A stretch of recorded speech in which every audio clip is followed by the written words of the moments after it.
नमस्कार, मैं विवेक सिंह राणा और आप देख रहे हैं आर न्यूज़। इस वक्त हम सितारगंज आए हैं ओम कोचिंग इंस्टीट्यूट में, जो हर साल एक इतिहास रच रहा है। वैसे ही एक इतिहास इस वर्ष भी रचा है, जहां 10 बच्चों का चयन नवोदय विद्यालय में हुआ है। ये एक ऐतिहासिक पल है और ऐतिहासिक चीज़ है, जो कोचिंग 10 बच्चों को एकदम एक साथ सिलेक्शन देती है। प्रतिवर्ष हर बच्चों का सिलेक्शन होता है। आइए हम मिलते हैं ओम कोचिंग इंस्टीट्यूट के संस्थापक से। जी सर, नमस्कार। नमस्कार जी। सबसे पहले तो मैं आप लोगों का धन्यवाद करना चाहूँगा आपके चैनल के माध्यम से ही, और उसके बाद उन सभी बच्चों को और उनके परिवार के परिजनों को, है ना, सभी को अभिनंदन कहना चाहूँगा कि सभी ने मिलकर बड़ी अच्छी मेहनत की, क्योंकि एक बच्चे के कामयाबी के लिए उस बच्चे की मेहनत तो चाहिए, बाकी उसके बाद उसके परिजन जो घर परिवार के लोग हैं, और उसके अलावा जैसे टीचर्स है, सभी का जब योगदान एक दूसरे के लिए होता है, तब जाके एक बच्चा कामयाब होता है। सर, जैसा इस वर्ष 10 बच्चों का सिलेक्शन आपने करा है, तो वो तैयारी कैसी रहती है आपकी? बच्चों को कैसे आप मोटिवेट करते हैं, या कैसा पल रहता है वो जब एक खुशी का पहले 10 बच्चों का सिलेक्शन एक साथ कराया आपने? देखिए, बच्चे तो छोटे हैं, क्योंकि ये छोटे स्तर के बच्चे होते हैं, फिफ्थ स्टैंडर्ड के, और उन्हें ये नहीं पता होता कि फ्यूचर क्या होता है। उन्हें ये पता है कि खेलना है, पढ़ना है ना। पढ़ाई से वो लोग दूर जाते हैं, मोबाइल के लिए मोबाइल ज़्यादा यूज़ करते हैं। तो धीरे धीरे उन बच्चों को उस चीज़ पे मोटिवेट किया जाता है कि कैसे आपको पढ़ना है, आगे जाके क्या करना है, फ्यूचर को इंडिकेट करना है। धीरे धीरे लगभग एक बच्चे को तैयार करने में हमें कम से कम 5 से 6 महीने चाहिए होता है। यानी कि मान लीजिए एक बच्चे को कुछ नहीं आता, 0 लेवल से स्टार्ट करते हैं, और एक नवोदय जैसे एग्ज़ाम को हम इसे छोटे स्तर का एग्ज़ाम नहीं कहेंगे, क्योंकि एक 5th स्टैंडर्ड के लिए ये बहुत बड़ा एग्ज़ाम है, और फर्स्ट टाइम में इसे क्रॉस करना बहुत बड़ी बात होती है, हम जानते हैं। और बच्चे को, उस 5th क्लास के बच्चे को हमें जब 10th स्टैंडर्ड में ले जाते हैं, उस लेवल तक ले जाते हैं, तब हम कह सकते हैं कि हाँ, इस बच्चे का उम्मीद है कि सिलेक्शन हो जाएगा। जिस तरह सर आप यहाँ पे 1 या 2 घंटे बच्चों को तैयार करते हैं, उसके बाद नॉर्मली वो घर चला जाता है, तो आप उस चीज़ को कैसे फेस करते हैं? देखिए, क्योंकि जैसे हमने यहाँ पे पढ़ा दिया, पढ़ाने के बाद मानिए बच्चा घर पे जाके वर्क ना करे, ठीक है, उसे प्रैक्टिस ना करे, तो वो उतना कारगर नहीं होता है। लेकिन हम देखते हैं पर डे जब बच्चे आते हैं होमवर्क के साथ, हमारे क्वेश्चंस होते हैं, उनके अंदर जो कमियां होती है उसको हम देखते हैं। फिर अगर जो बच्चा बहुत अच्छा रिजल्ट देता है, बहुत अच्छा इम्प्रूवमेंट करता है, तो उनके गार्जियंस को हम बुलाते हैं। और जो बच्चा मान लीजिए कि स्लो हो रहा है धीरे धीरे, तो रीज़न क्या है उसको हम ढूंढते हैं कि क्या रीज़न है। उनके पेरेंट्स को बुलाया जाता है, क्या रीज़न है ना, हम इसको समझा नहीं पा रहे हैं, या फिर हमारे अंदर कोई कमी है, या फिर आप इसको घर पे इसको टाइम नहीं देते हैं, या फिर कोई एक्स्ट्रा वो वर्क करता है। तो पेरेंट्स को भी धीरे धीरे समझ में आता है कि हाँ, कहीं ना कहीं टीचर्स फोकस करते हैं, और इसको हमें भी करना चाहिए। उसके बाद जैसे ही हम दोनों टीचर्स और पेरेंट्स मिलके उस बच्चे पे वर्क करते हैं, तो बच्चा अपने आप धीरे धीरे उस वर्क को अच्छे से करने लगता है। फिर उसके बाद एक रिज़ल्ट आता है, तो हम कभी कभी बच्चों को प्रैक्टिस करते हैं कि मतलब बच्चा क्या कर रहा होगा अभी, है ना। तो हमारे जितने बच्चे हैं, तो मैक्सिमम अगर मैं रात के 8-9 बजे या फिर उसके बाद 12 बजे गुड नाइट सेंड करता हूँ, तो यहाँ पे ये लगता है कि मान लीजिए कि बच्चे सो रहे हैं या नहीं सो रहे हैं, तो बच्चे सभी रिप्लाई करते हैं, इसका मतलब वो 11-12 बजे वर्क करे उस पर, तो बड़ी खुशी होती है।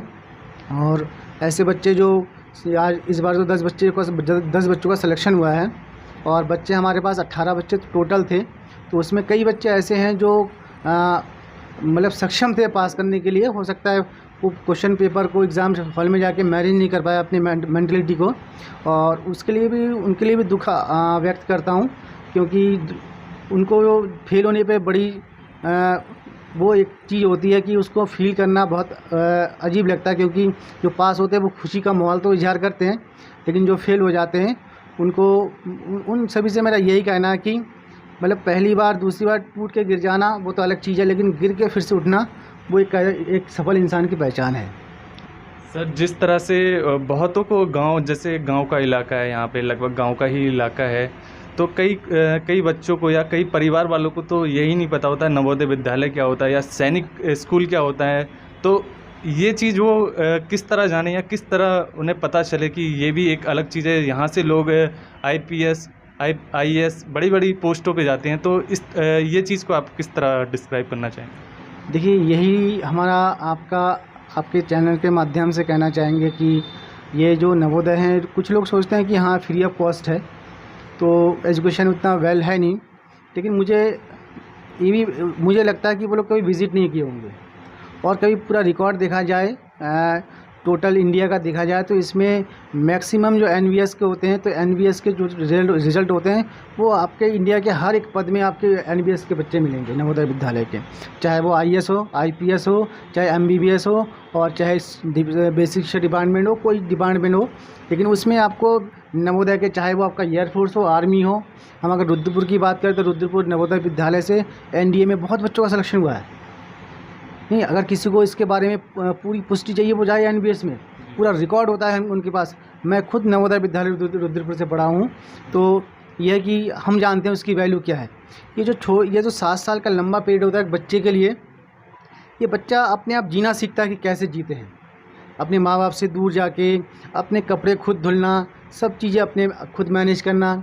तो ये एक बहुत बड़ी बात होती है बच्चों के लिए, और वो हम भी कर चुके हैं 6 से लेकर 12 तक। और जब 12th में बच्चे जाते हैं तो अपने आप मैच्योर हो जाता है, उसको लाइफ में क्या करना है, किस लाइन पे जाना है, क्या करना है, उसको सर कोई बताने की ज़रूरत नहीं है, वो अपने आप मैनेज करते हैं। सर, इस वक्त हमारी जो वीडियो देख रहे हैं सर, मैं आपसे कुछ कहना चाहूँगा कि आप एक मोटिवेशनल स्पीच दें या बातें कहें, जिससे हाँ जो वीडियो देख रहे हैं वो कुछ मोटिवेट हों या लाइफ में कुछ करें। देखिए, अभी जो हम अपने देश की जो परिस्थिति है, और ये कहा जाता है, कभी महात्मा गांधी ने भी कहा था कि जो भारत का जो विकास है गांव के गलियों से होकर गुजरता है ना। इसका मतलब जब तक हमारे गांव में विकास नहीं होगा, जब तक हमारे देश के गांव में विकास नहीं हुआ, तब तक हम पूरे देश को एक योगदान नहीं दे सकते हैं। जब इसके लिए, विकास के लिए सबसे सर्वोपरि है कि एजुकेशन, शिक्षा अगर हम गांव में नहीं पहुंचाएंगे, ऐसे बहुत से बच्चे हैं जो गांव में बहुत टैलेंट है उनके अंदर है, लेकिन उनको अवसर नहीं मिलता है, या फिर उनके गार्जियंस उस चीज़ को फोकस ही नहीं करते हैं ना, लेकिन बच्चे वहीं रह जाते हैं। तो हमें आपके चैनल के माध्यम से ये कहना चाहेंगे, कहीं पर भी हो, कैसे भी हो, जो बच्चों को शिक्षा की ओर आगे बढ़ाए, और ऐसा ढूंढे कि कहाँ पे ऐसी संस्था हो या फिर ऐसा कौन सा स्कूल हो जहाँ पे हमें बच्चों को अच्छी शिक्षा देने को मिले आगे, क्योंकि यही बच्चे हमारे देश के भविष्य होंगे जाके, है ना। तो सभी से हमारा ये कहना है कि कहते हैं कि जो भी हम करते हैं, कभी हम लोग आर्थिक रूप से कमज़ोर होते हैं, है ना, कभी हम लोग दूसरी तरह से कमज़ोर होते हैं, तो ये है कि कैसे भी हो, लेकिन भविष्य को कभी ख़राब नहीं करना चाहिए, और हर परिवार का जो भविष्य होता है वो बच्चे होते हैं। सर, अगर ओम कोचिंग में बच्चे आना चाहें तो किस तरह संपर्क करें या किस तरह आएँ? देखिए, ओम कोचिंग में आने के लिए मैं तो बहुत बहुत धन्यवाद हूँ आपका, कि आप धन्यवाद करता हूँ कि ओम कोचिंग, जैसे देखिए कोचिंग यहाँ पे ओम कोचिंग ही नहीं है, बहुत सारी कोचिंग है ना। तो हम ये नहीं कहते हमारे कोचिंग में ही आए, हम कहते हैं जहाँ पे सूटेबल लगे, जहाँ पे सही लगे, एजुकेशन अच्छी मिले, वहाँ जाना चाहिए। लेकिन किसी भी कोचिंग को या फिर किसी भी संस्था में कुछ बच्चे को भेजना चाहिए कि आगे उसकी ग्रोथ हो अच्छी।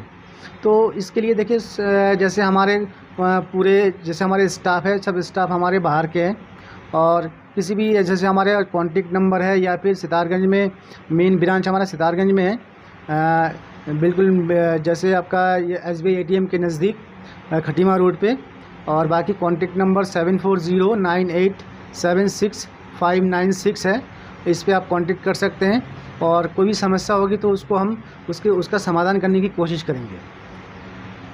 जिस तरह आपने सर को सुना, और जो ओम कोचिंग इंस्टीट्यूट है वो हर साल बच्चों को सिलेक्शन दिलाती है, और प्रतिवर्ष बच्चे अच्छी पोस्ट में चयनित होते हैं, और नवोदय विद्यालय या सैनिक विद्यालय में उनका सिलेक्शन होता है। वीडियो को ज़्यादा से ज़्यादा शेयर करें ताकि हर परिवार तक वो आवाज़ पहुँचे और हर इंसान जागरूक हो। इसी नोट के साथ मैं विवेक सिंह राणा, आप देख रहे थे आर न्यूज़।